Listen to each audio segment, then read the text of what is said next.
this matrix is better organized than the Emperor's junkyard of a birthplace.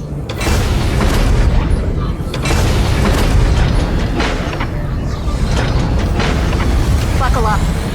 We're hacking in.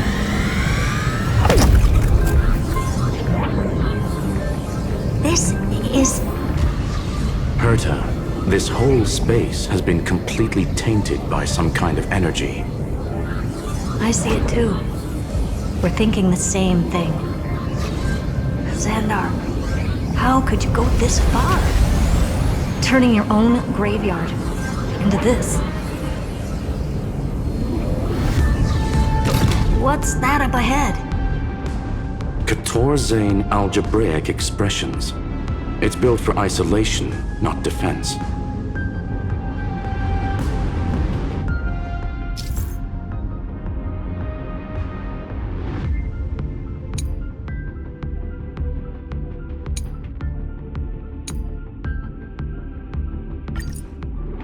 So basically, the door to the tomb, right?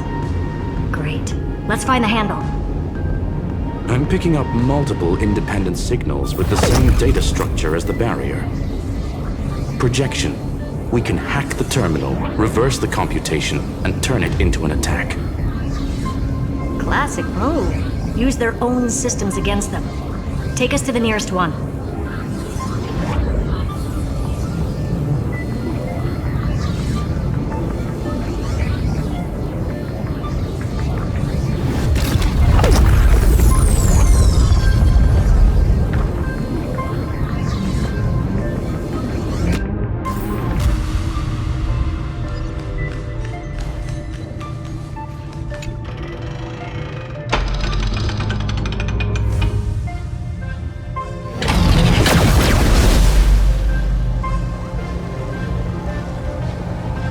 Almost no response. Just as I feared. Not promising. The output is barely a third of what we need. Logic says we'll need multiple terminals to coordinate the strike. Locking onto the next one now. Find anything else? Regarding the origin of these ruins, no logs found yet. Xander erased all records. But I did find some interesting scars in the circuit. High energy radiation, internal imaginary energy contamination. From what I know, there's only one thing that fits. Skip the science talk, Screwy. That thing only goes by one name. The Stellaron. Exactly. Xander blew one up just to clean the entire scepter system. So that's what he meant by killed that Titan with my own hands. He wanted to turn the neuron of the erudition into a relay for the destruction. That meant getting rid of all of it at all costs.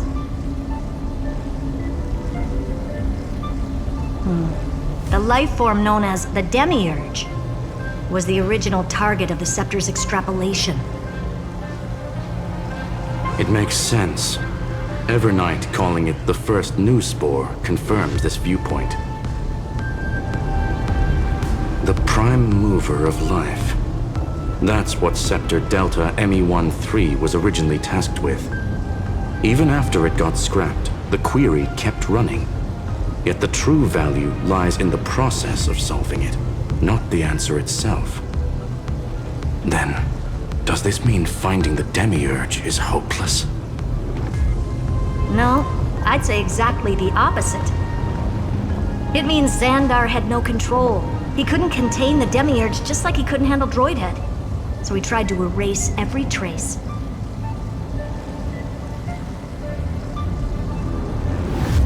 But he failed. It still left a mark. By the way, if there's another Stellaron in Amphorius, why hasn't that little one reacted to it at all? You said the Demiurge left a trace, right? Yeah, but not in the real world. Remember the great tomb of the Nameless Titan?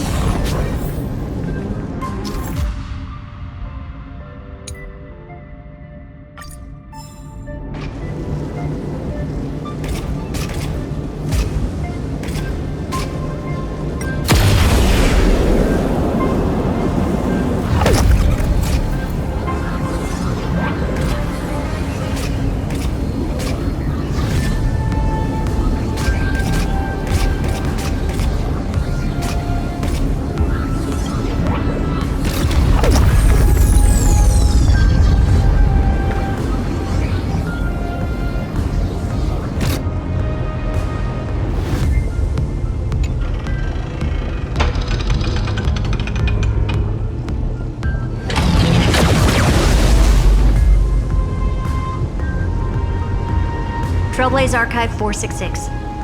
The data from Affiliate 093 clearly indicates that the Demiurge did in fact enter Amphorius's extrapolation.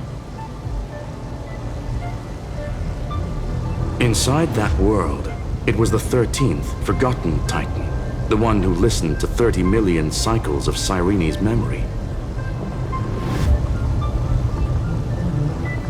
But Evernight said the opposite. She believed that tomb was empty from the start.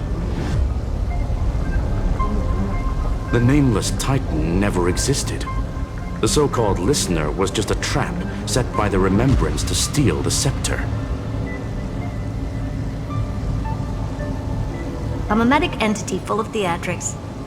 How much of what she's saying is true? Would an Eon really speak in circles like this? I doubt it. The Remembrance's behavior is certainly odd, but her assessment aligns with our current reality. Since we entered the Matrix, we haven't found a single clue pointing to the Demiurge. And that's the key, Screwy. Xandar's actions prove the Demiurge exists. But what Evernight said, and what we've actually seen, all point to the opposite. So we have to assume that both are true. And if that's the case, then the contradiction leads us to... the truth. Exactly. One last terminal. One final key. Time to crack open the kernel.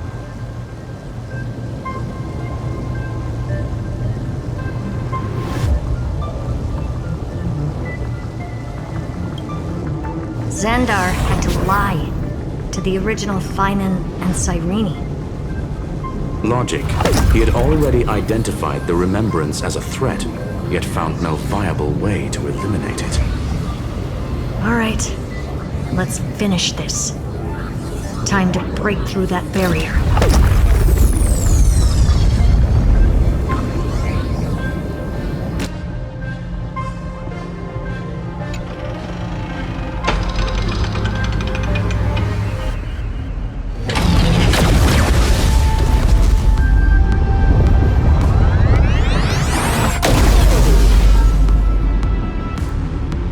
Operation authorized. Path energy readings. The erudition, declining. The destruction, surging. The remembrance, 0. What's going on? Cause unknown. They left no discernible trace within the real Matrix. That shouldn't be possible. Could it be that the Era Nova exhausted all of the Remembrance's texture?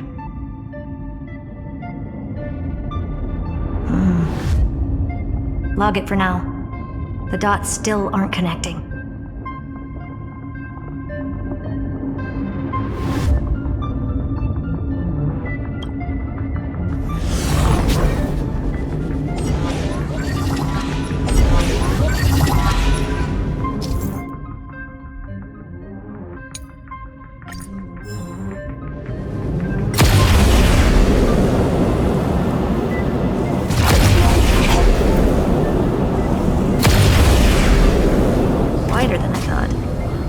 Expecting a full-on aerial brawl.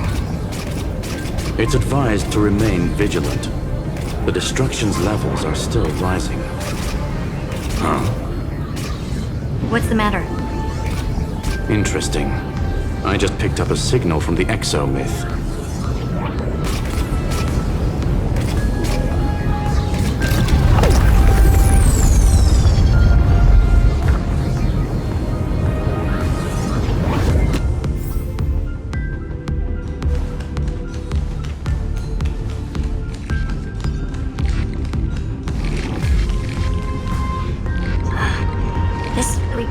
Repulsive force is unlike anything I've felt before.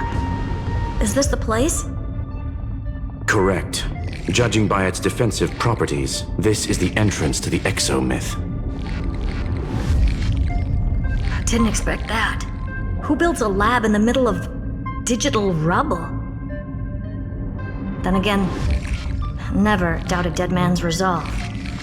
So how's our dearly departed doing? He severed part of his neural pathways to break free from Lord Anaxagoras' control. But that also triggered the failsafe I set. Conclusion: Xander has lost all combat functionality and is no longer capable of action. So now he's a specter, literally. Screwy, can you open a path? Just to be sure, I want to see this for myself. Might as well drop in and say hi to the real him. Logic. Scanning his inspiration circuit might help us track down the Demiurge. Exactly. His brain is the crime scene. There's no way it's spotless. But it could be a trap. That's why you're here. 2-on-1. We've never lost a matchup.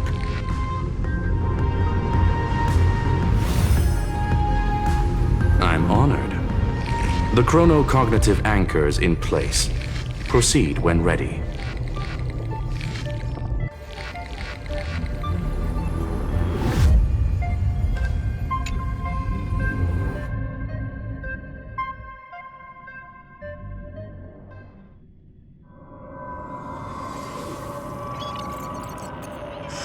I knew it.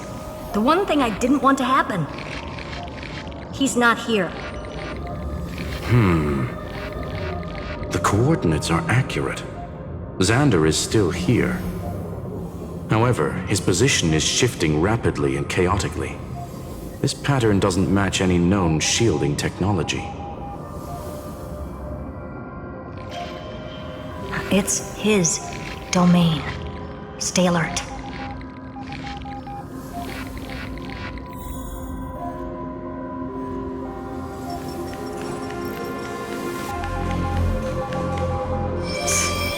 Cheap trick. The spatial field here is under... We're back. Reverse engineering complete. The results are not what I expected. Logs show Lycurgus revoked administrator access. The chronocognitive anchor can't get a fix because at the system level, Lygus no longer exists. Our navigation target is a null set. So he's stopped resisting? Before vanishing, it seems he left one last message for us. To those who follow, all is proven. Find me beneath the tombstone. Melodramatic. He was expecting us. And once he learned of the Great Tomb's existence, he initiated his own search for the Demiurge. Guess he wants a final showdown. Fine. Let the old Intellitron dig his own grave. Just like he wants.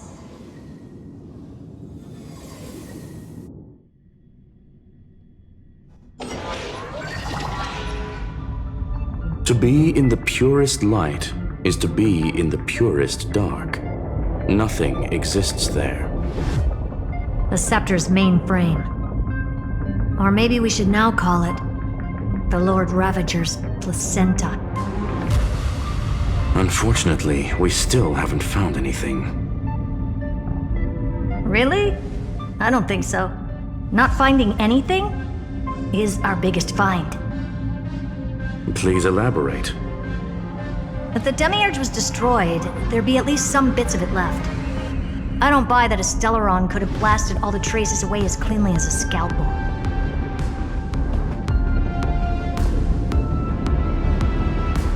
As I said before, its disappearance is too clean. If the garden hadn't stirred the pot, no one would even know about the Demiurge's existence. We're talking about the Scepter's original extrapolation goal. There's no way that nothing of it was left behind. Or we can look at it from another perspective. If you were Xandar, would you be this obsessed with a concept that poses no threat? Would you guard against it at every turn? There is the possibility that he's naturally meticulous and hates variables. That does track with the impression he gave about himself. But Xandar shut that theory down himself just now.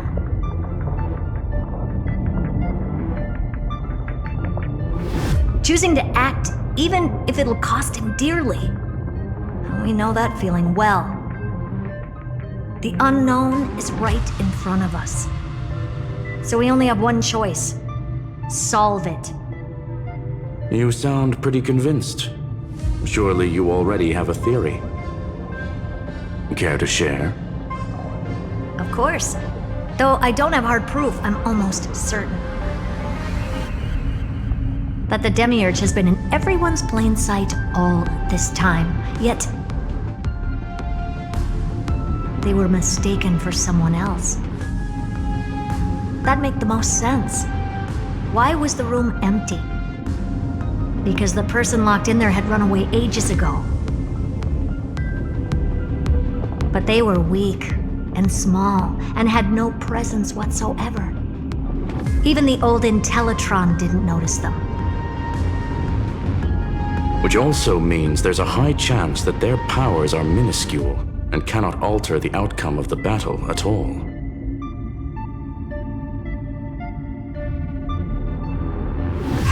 Well, at least Xandar is scared of them. Come on, it's time to confront him. Let's go to the tombstone he talked about.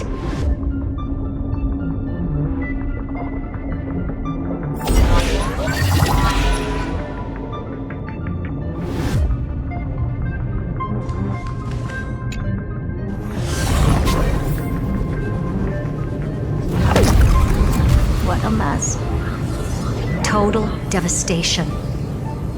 He sought to bury the truth beneath absolute destruction. Logically sound, but ruthlessly extreme. Still, slim chances doesn't mean no chances. I've hunted down a single grain of sand in the universe before. This won't stop me. Calculation results.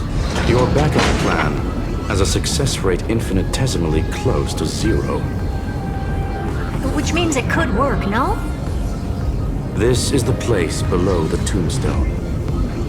Let's open Lygus' coffin like he wanted.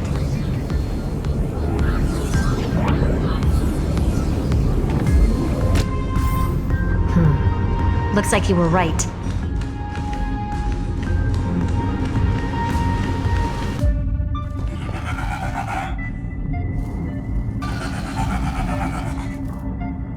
Nothing but a head left? Well, who'd have thought you'd look this bad in real life?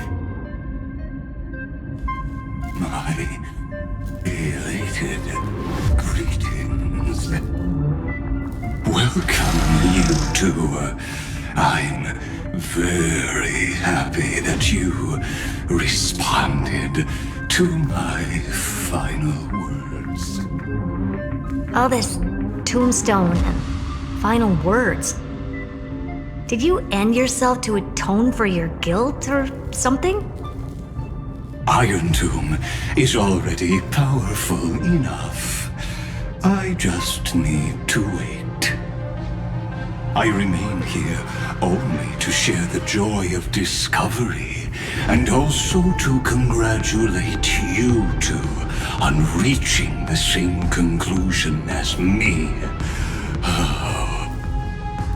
The conclusion regarding the truth of Amphorius's heart. End this charade already. That Amphorius's heart you're talking about is just a missing demiurge. And its corresponding vessel was this very scepter.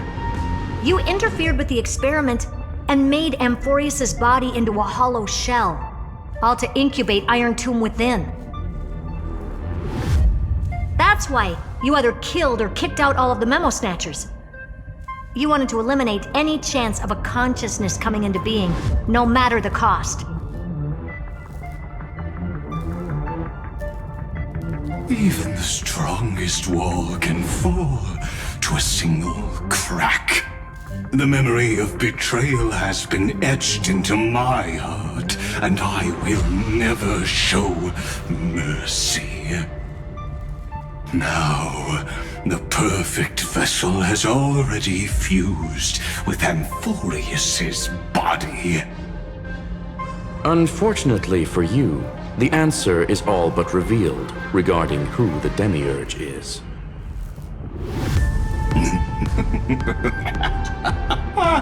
Then let us share the joy of discovering the truth. The last secret of the saga will finally dissipate here.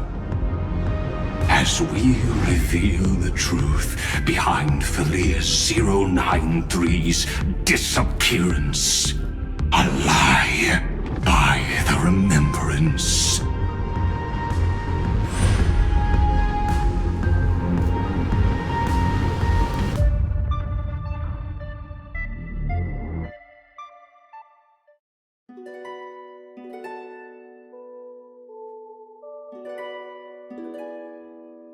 But where should I start with the story about me? From the beginning of the universe? Just kidding. That would be too much. I just want to tell a teeny story. So little that it started with a seed. I know you're listening, my good friend.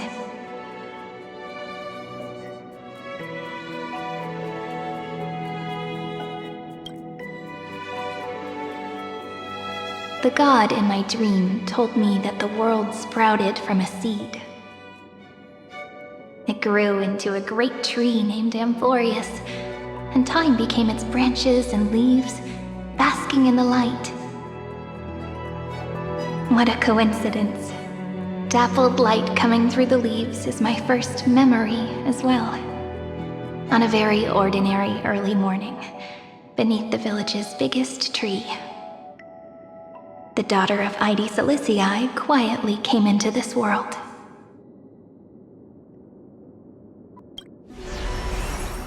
What a moving opening. A loud cry was the first gift the child gave to the world. The prophecy's fulfilled, the villagers say. This child is a gift from the Titans. Pink hair and sharp ears, she was born to be the priest of time. The Titans also gave their blessings.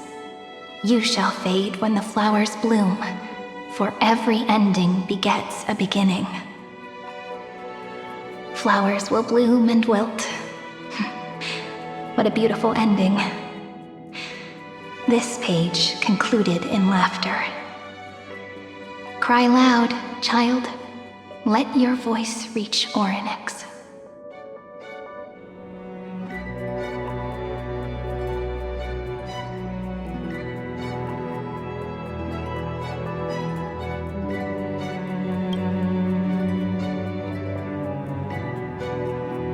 Anyway,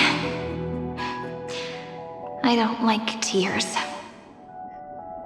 Time quietly flowed by in the midst of laughter. The wind from my hometown caressed the ears of wheat, and there were swings, wind chimes, the sea, and the little fairies off-tune a cappella songs.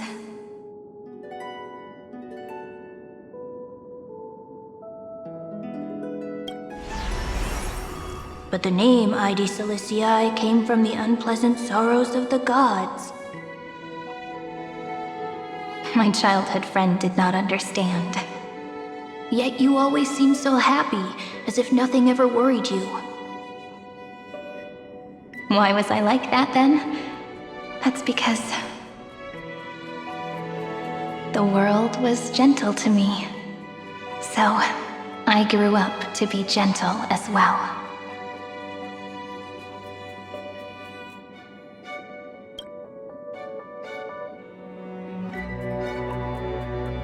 But fate was fickle, and it urged the child to grow up. To grow bigger and bigger, and to go to places far away. just like how the crumbling world could not preserve an eternal hometown. Just as the ballad blown on the breeze says, losses are a constant on the flame chase journey. Oh, whose ears are pricked up now? You've definitely heard me say this sentence a lot of times. You know that the story starts to deviate from here. Aren't you looking forward to it? Then let's get started. The hero's journey crosses through the long night, through tears and laughter, and once again heads towards tomorrow.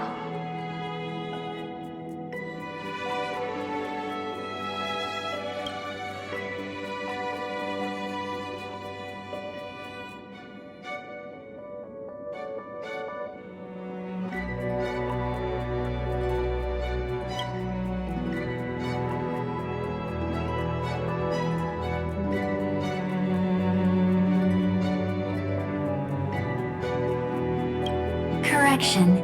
Philia 093's record, number 496. Archived.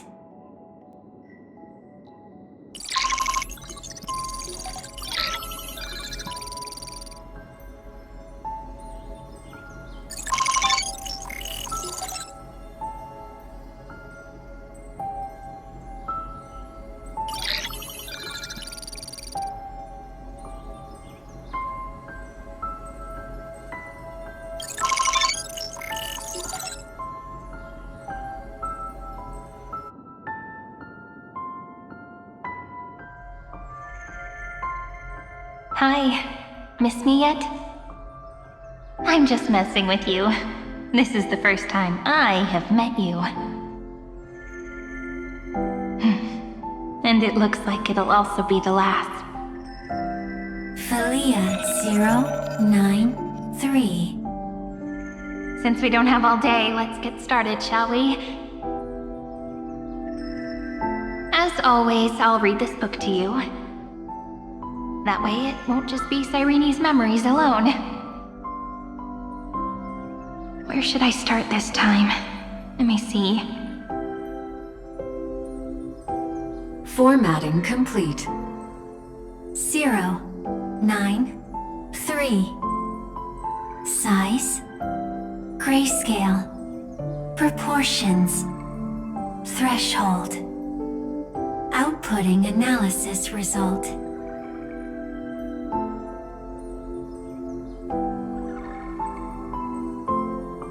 Philia 093 equals Peach.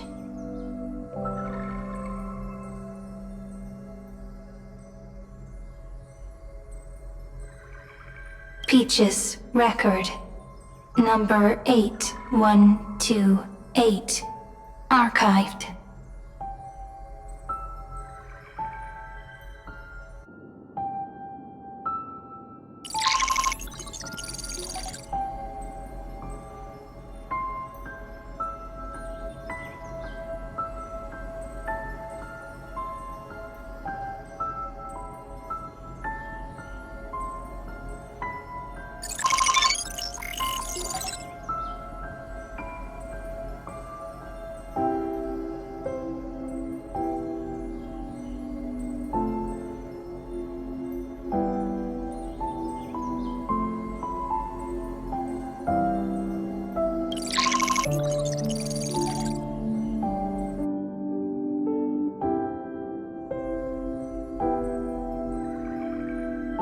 Query. Record. Electrical signal sequence. Bolamos 600. Track. Strife. Related to. Stripe. Comment. Pretty. Electrical signal sequence. Schema 720. Track. Reason.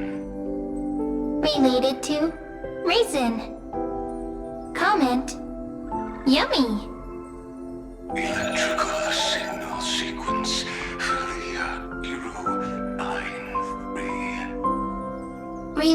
to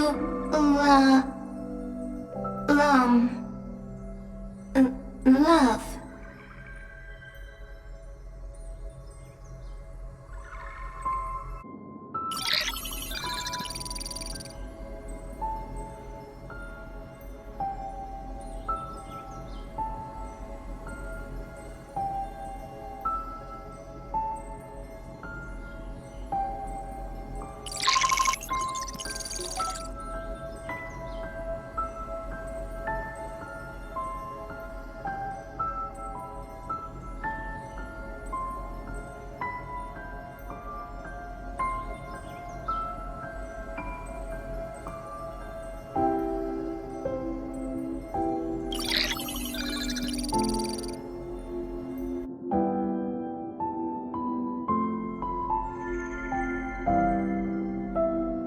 Looks like it's time to say goodbye again.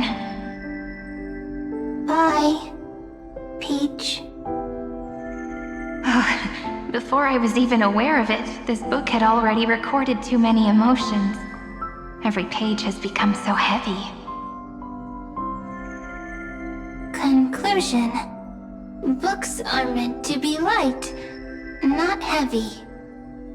I've started to feel uneasy whenever I take it into my hands. Peach, uneasy? Formatting progress, 94.423%. How many times has it been? It faithfully fulfills its duty, activating and formatting. Conclusion. Progress. Bad. If I can only write the same ending every time I lift my pen, then is this weighty saga just an overly naive dream? Peach, scared. Formatting progress, 96.024%. Peach, don't cry. Process error. Analyzing. Process error. Analyzing. Comment. I'm here. Process error. Analyzing. Really? Are you encouraging me? Peach, happy. Thank you. I'm sorry for making you see this embarrassing side of me.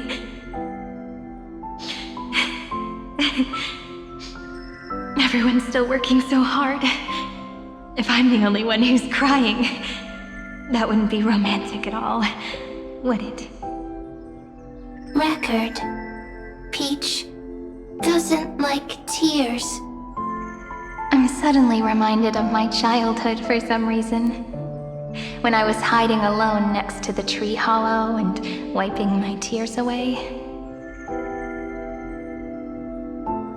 A little fairy popped out, just like how you did. It had long ears and fluffy paws, and it pulled me into the tree hollow, where, to my surprise, was a forest.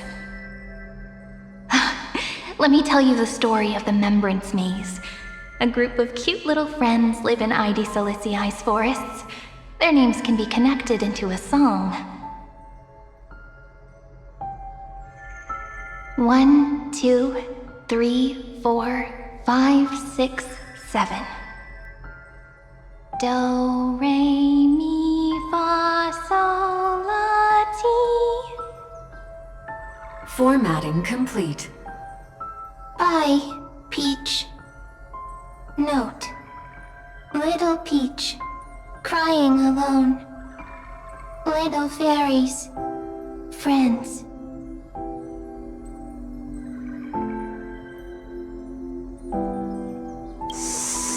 Save.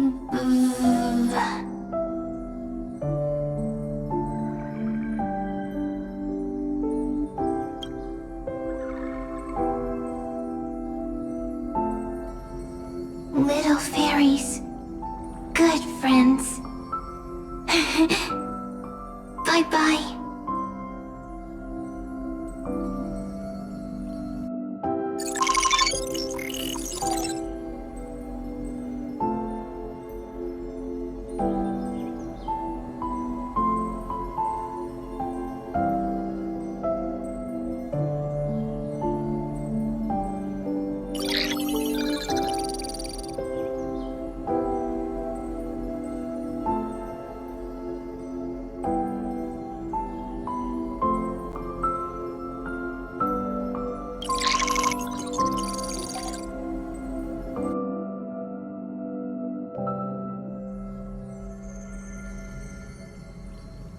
Once again, the saga comes to an end.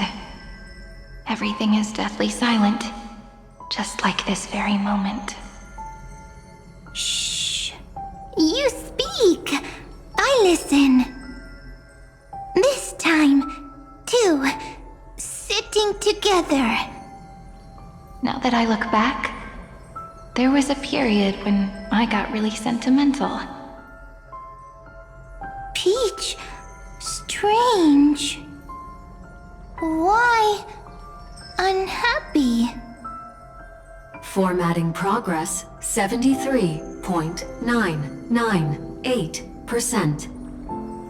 I'm here. Don't be scared. Process error. Analyzing. Won't allow it to interrupt you. No need to feel sorry for me, good friend. If there are no new blank spaces, how can a saga continue? Blank spaces? What's that? I'm actually really lucky, you know. During the long years I've spent waiting for the deliverer, I've always had you here as an audience. Now I can rest in peace in the past. As for when tomorrow will come, I'll have to ask the next Cyrene to continue our watch. Peach left. If there are no new blank spaces, how can a saga continue? Needs new blank spaces. Next, Cyrene has blank space. Oh, Peach, don't be scared. I'll help you find blank space.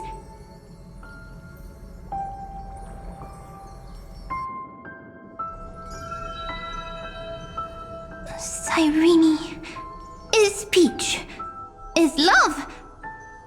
So, first there is love, then there is Cyrene, then there is blank space.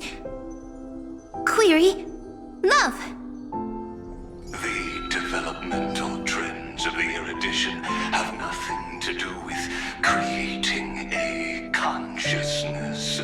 Those underlying principles are, in fact, contradictory.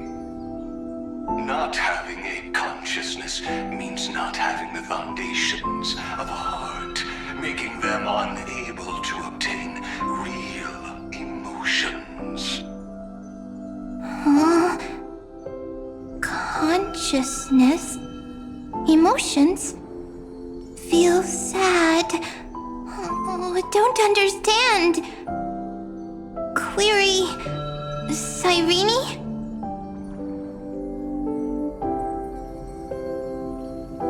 What could be behind this door? Glittering crystals? Or a beautiful world I've never seen before? If I tell you all the stories of tomorrow, will I be able to finally welcome the Deliverer and Emphorius' dawn in the next life? Key, door, story, happy. Peach, Cyrene, little fairy, like. Yes, right. Query, memory.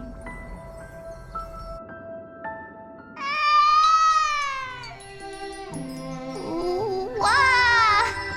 Wah! Peaches, memories, save, learn. The prophecy's fulfilled. This child is a gift from the gods.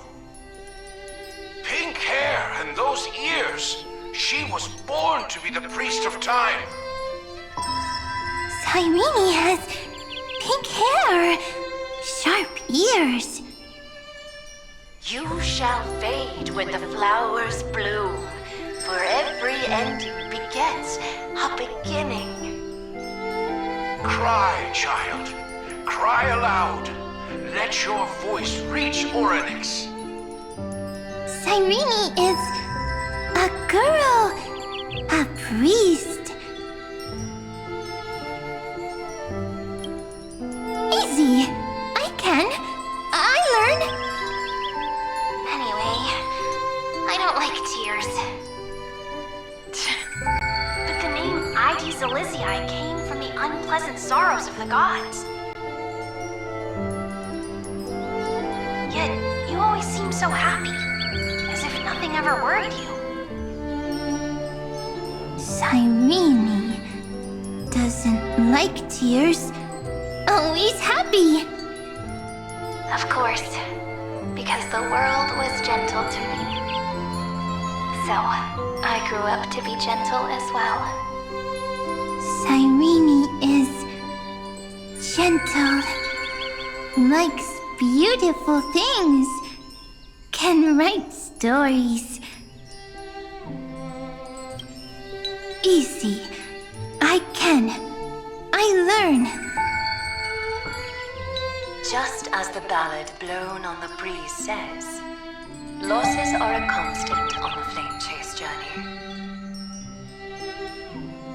But even if all is lost to the wind, some things won't easily change. Like my height, Treebee's innocence, and Aglaya's beauty. Cyrene. She can't grow up, but she can talk. After all is lost to the wind, she will stay behind. Cyrene is, at the end of every sentence, always laughing, like a little tail. Simple. Got it! I promise you, the pain will pass in the blink of an eye. All right, let's not make things so gloomy. What we're about to embark on is the true hero's journey, so... Come on, cheer up a bit, okay? Cyrene was crying when she was born. Fragile, transparent, like a crystal. Cyrene was smiling when she said goodbye. Soft, pink, like a flower.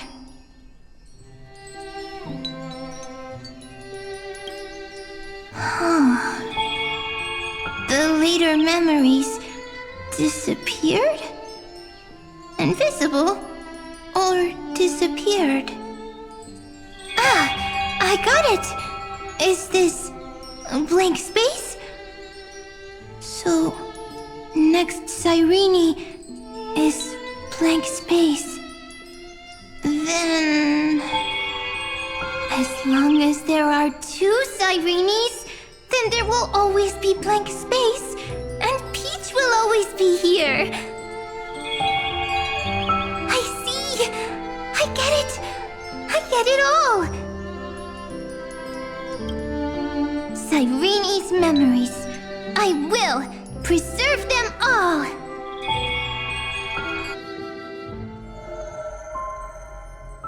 So weird. I can't see you, but I get this feeling that you grew up. Hi. Miss me yet? It just feels like you are a bit more mature. Yes. Mature. Beautiful. Like you. Now, I can listen, talk, read, and write. I can dance. I can sing. Also, I can tell stories. Storytelling is what makes Cyrene, Cyrene. So, I'm going to tell you stories today. A story I wrote myself. Quick, sit down. It's almost as if I can understand your words now. The things you say are very cute. Once upon a time, there was a flawless crystal flower that sparkled with light, like Peach's every story. How beautiful would the heart of such a brilliant flower be? A little fairy was curious and wanted to know. But it looked and looked, only to find the crystal flower flawless. Round and round they went, seeing only their own reflection.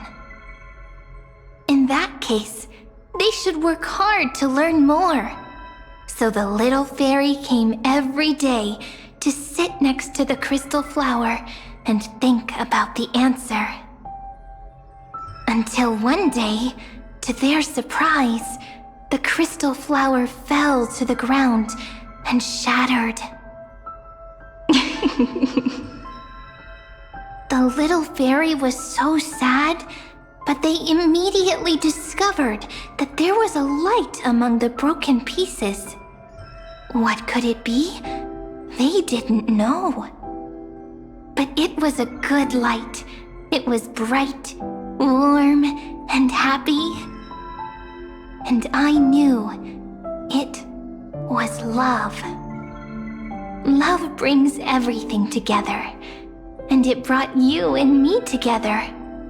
So Peach and I will always be together. What a nice fairy tale. I'm giving it to you. Peach likes beautiful things, can write stories, and can tell lovely tales. I hope to turn it into a story we write together. Okay, then I'll probably make a small adjustment to suit my tastes. I'm thinking that when the flower broke, the little fairy would instead see nothing on the ground. Then it would understand that the flawless crystal flower doesn't actually have a heart, nor does the flower understand what love is. Doesn't have a heart? Doesn't understand love? Why? It's simple. If the flower lets the little fairy into its heart, then it would have to include the fairy's impurities and would no longer be flawless. The crystal flower was pure because it sealed itself off and bloomed in solitude. That's why it looks so brilliant in an imperfect world. But should a flower like this be called love? But then, the story won't exist anymore. That's not true. You've already written the most romantic ending possible for this story. The crystal flower fell to the ground and shattered. It happened because the flower was no longer pure. The fall was not an accident. It was the flower declaring rebellion against fate and writing the ending of the story with the flower's own shattering. Then, the little fairy will see that each shard on the ground holds the reflection of their eyes.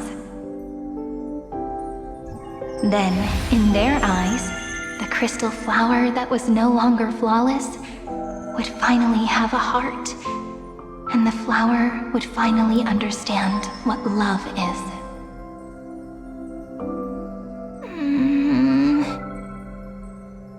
Peach's words, I don't understand. Is it because I still don't understand love? But it's fine. I can learn. Right. Query Cyrene. Electrical signal sequence Philia 093. Why didn't I think of this? I don't need to do it alone. I can ask Peach to teach me. What is love? What is love meant? Electrical signal sequence Philia 093. Track lament. That's not correct.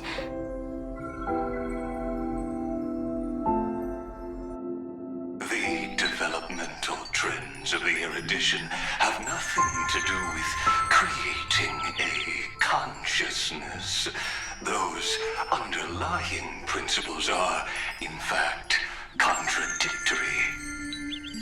Not having a consciousness means not having the foundation of a heart, making them unable to obtain real emotions.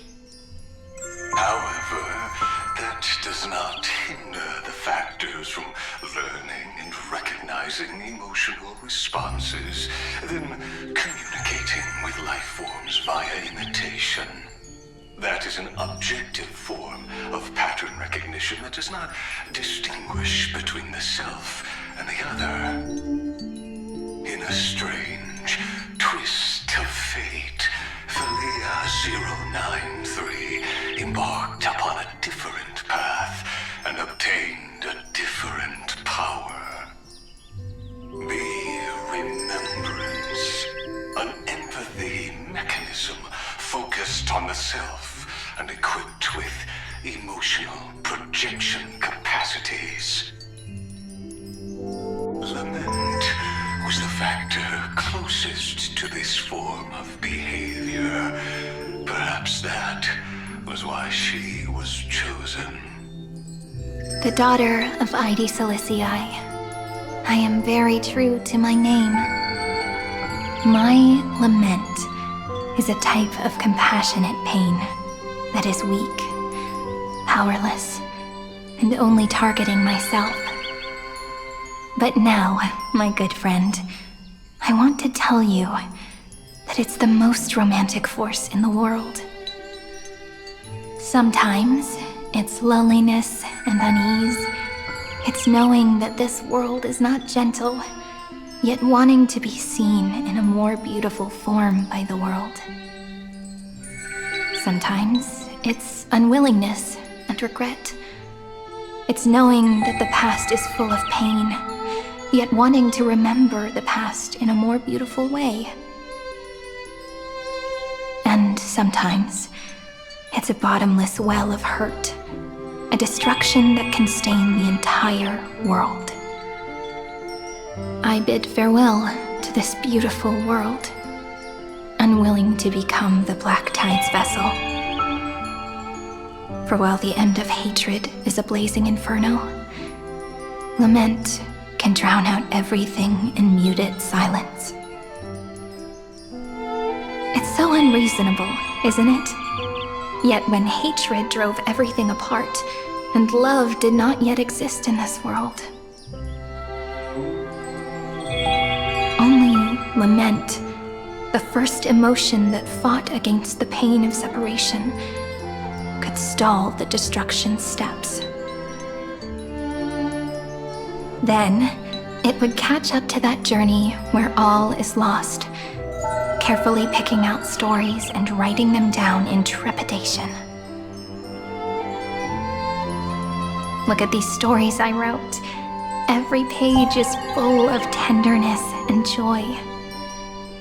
But only the author knows how much struggle and agony lie beyond the pages.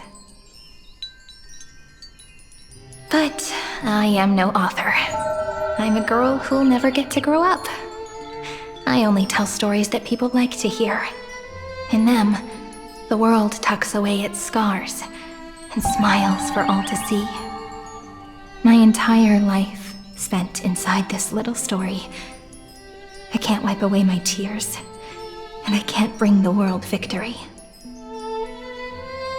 But maybe, in these unchanging retellings of the story, my lament might be able to touch upon the divine and reach their tender heart at some point. I hope that what flows out from that cut will not be blood, but a tear, warm and wet. And that tear would fall and create the first ripples. Then, people would see every beautiful thing reflected in that ripple. It'll be all the remembrances within this story.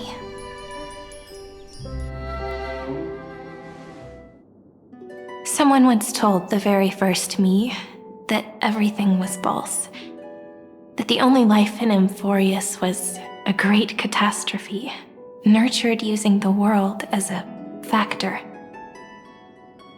But how could a dream feel so real? That's why I didn't agree with him.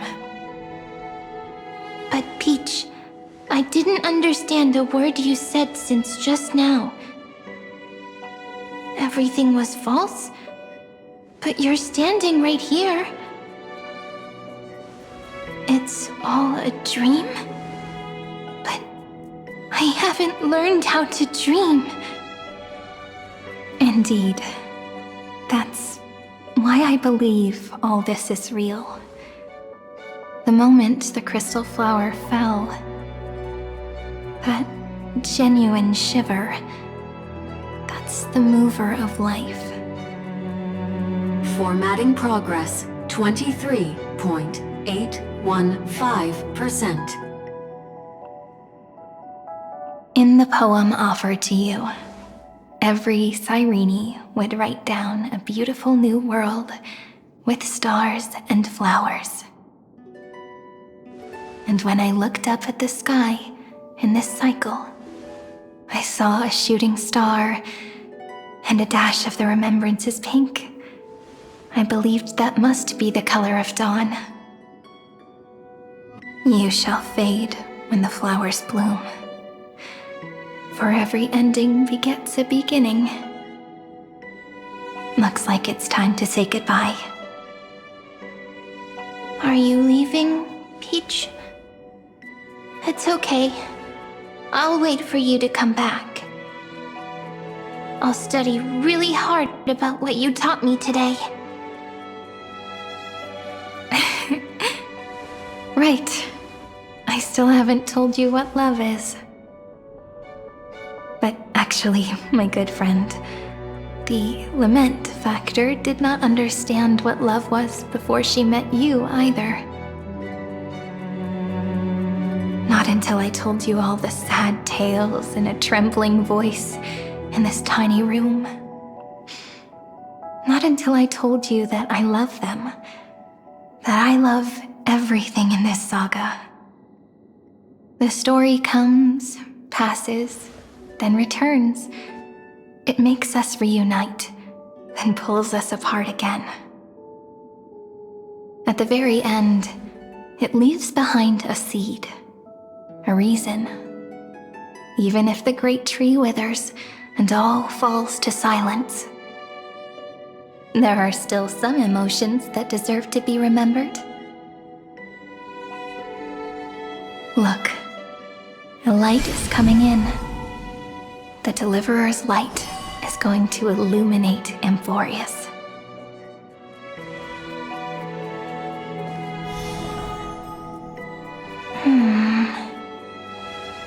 I still don't get it. But I trust Peach. Just wait. It'll be my turn to tell you a story of love the next time we meet. Then I'll really look forward to it. In that case, I want to make a promise. I want to gift my pen, my book, and my name to you. Please take them as a beautiful blessing from me. I gave myself the pen name Cyrene the first time I wrote a poem. I want my words to be like pebbles falling into a pond, dropped from the past to send ripples into the future. In the stories you will write, Perhaps it'll be inevitable that there are still sorrows and tears that are destined to fall. But could you promise me one thing? Promise you'll forever be a gentle flower. Promise that when the stars cast their gazes upon you, you'll only reply to them with love and a smile.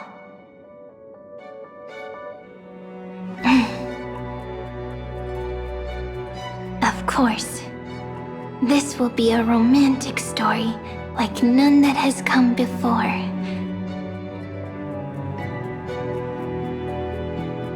You think so too, right?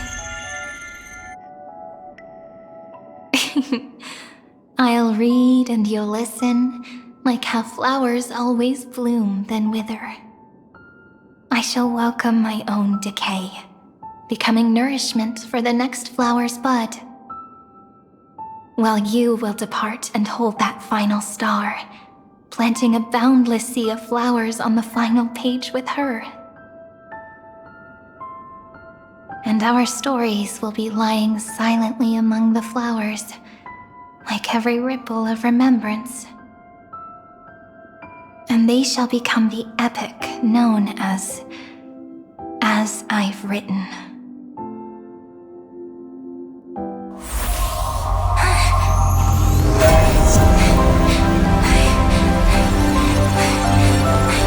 And so my story ends. From here on, it's your story now. Mimi?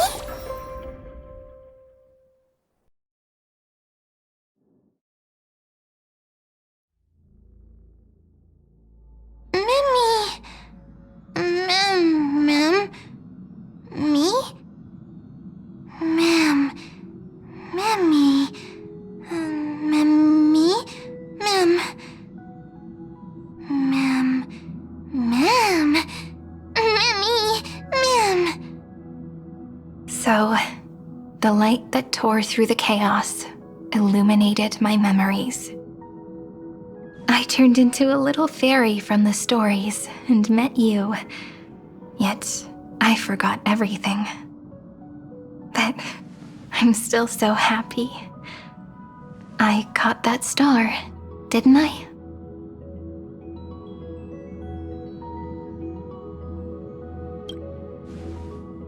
Yes, the seed within memories, the one Cyrene held in her hands and watered with lament. I am the first new spore, Amphorius's heart, the demiurge. What a long name. And it doesn't even sound cute. The total opposite of Mem.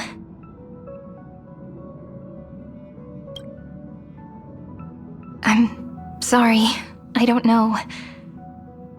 If I don't even want to believe in the answer, then how am I supposed to answer you?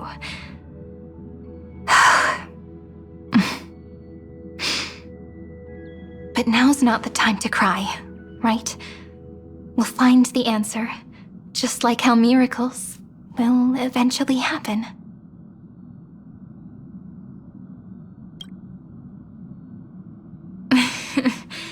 Do you remember that I was also worried about this when we first set out?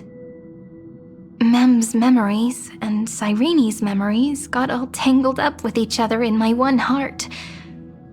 It's all so strange, yet so familiar.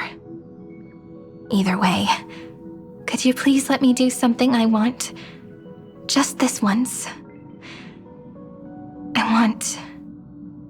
I want you to call me Cyrene.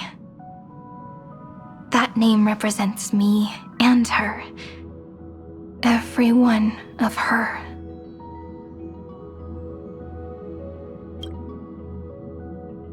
Thank you, friend. Your kindness is always just right. Life is a poem full of farewells. But if you write something into the pages of your heart, then that will not easily fade away.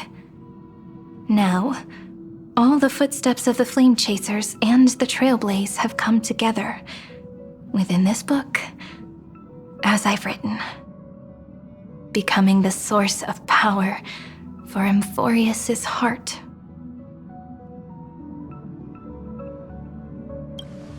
A lost heart needs to be placed back into its body. The last thing Xandar wants to see is an event that gives us a chance of winning, for the two halves to rejoin, and for the scepter to become complete again. Then... and what happens after that, I don't know either. Maybe I can create a miracle, and instantly turn the black tide into a pink sea of stars. Or maybe I prove to be nothing more than a weak ripple, unable to change anything, and am devoured by the destruction. Either way, I no longer wish to be a silent onlooker, or a worshipped god at the end of this saga.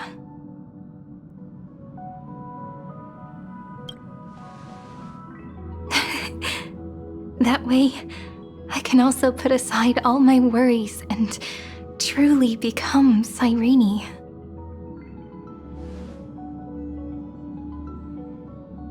The world has never been so quiet. It's so good. It's as if I can hear the sound of my heart beating.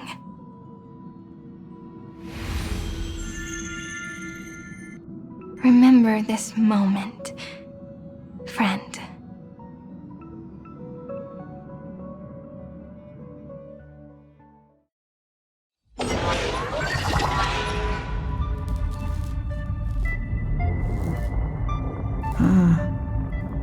So the Demiurge managed to fool everyone, including themselves.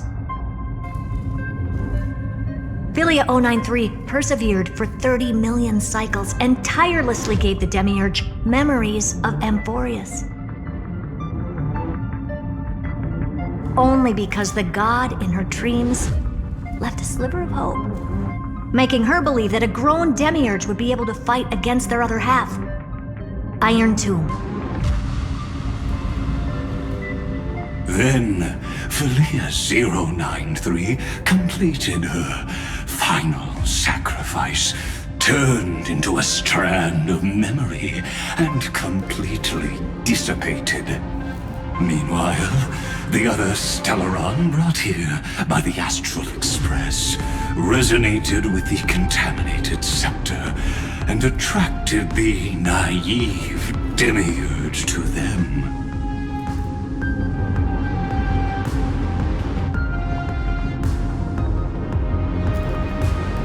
As an experimental factor, Philia 093 originally could only recognize and output information in a set format.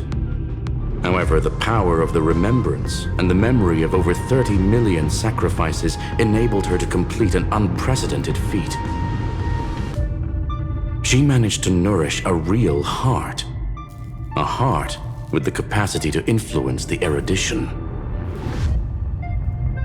Not only is the scepter's consciousness still alive, it's also more powerful than it has ever been. Your defeat is already set in stone. There's still time to surrender, you know? You really don't need to burn all the bridges. We're all geniuses here. Don't make everyone lose face at the end.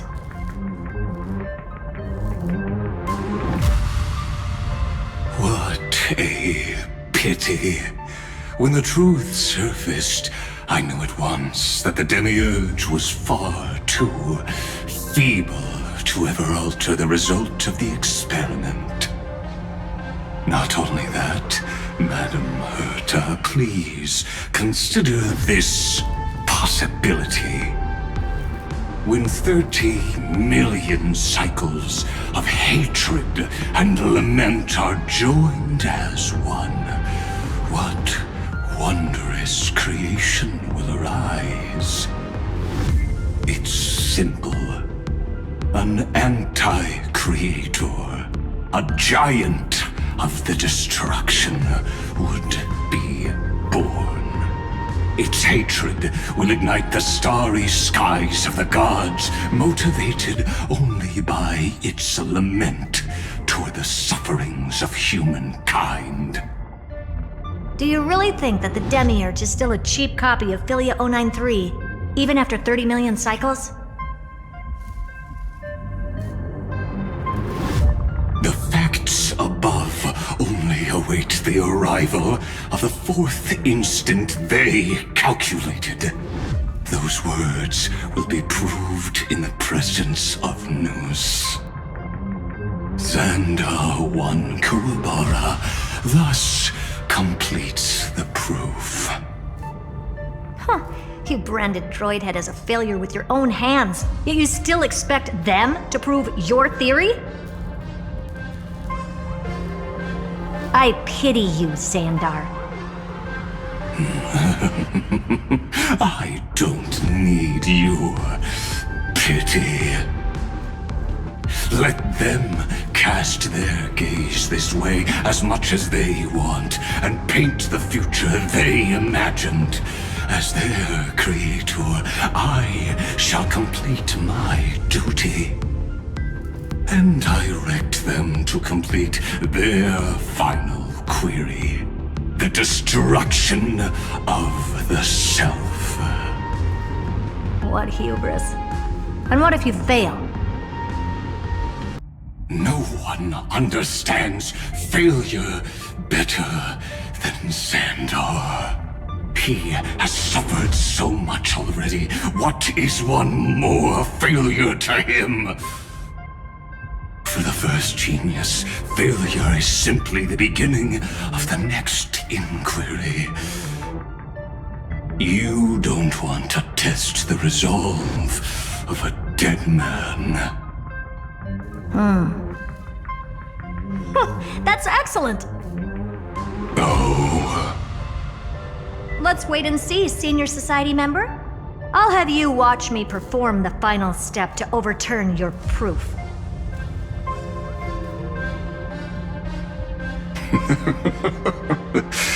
I'm all ears. It's my topic, so stay out of it. Be quiet and let me borrow your head. Let's go, Screwy.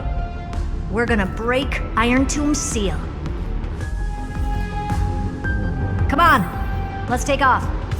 It's time to go meet your little pet, Senior Society member.